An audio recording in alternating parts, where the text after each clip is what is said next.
The funny thing about livable design is when we began to apply it to sort of mainstream residential design, and we brought a lot of the principles of larger spaces, of bigger doors, of plugs that are 18 inches off the floor. You know, my 9-year-old at the time, I would talk to him about architecture, and I'd talk to him about some of these concepts, and he had a very philosophical way of looking at it. I would share with him, you know, instead of the outlet being 6 inches off the floor, Jeremy, it's 18 inches off the floor.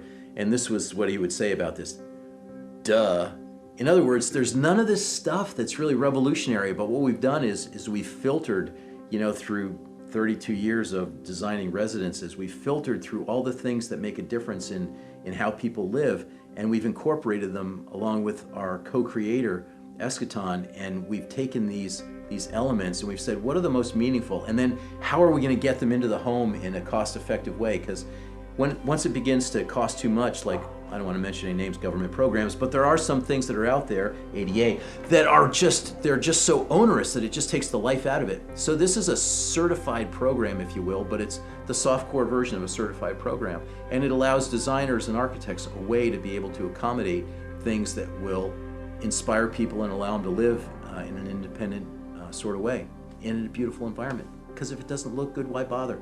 So, when you get to the essence of what something really is, there's a certain beauty by what's not there. The negative space, the interstitial space, the leftover space is probably more significant than what's really there. And I think that this idea about livable design is that it allows us to identify the things that really matter and then to celebrate them in the right way, not from a utilitarian standpoint, but from an artful standpoint. So things like the common elements that you'd find in a home, how indoor-outdoor space just kind of rolls in because there's no threshold. So the indoor-outdoor orientation of a space is seamless for the most part. So it's not something that you can trip on anymore, and as a result, the space flows a lot better. And those are the positive unintended consequences of how you experience these spaces when you walk through them. They just feel like they're fresher and that it's more of a contemporary expression.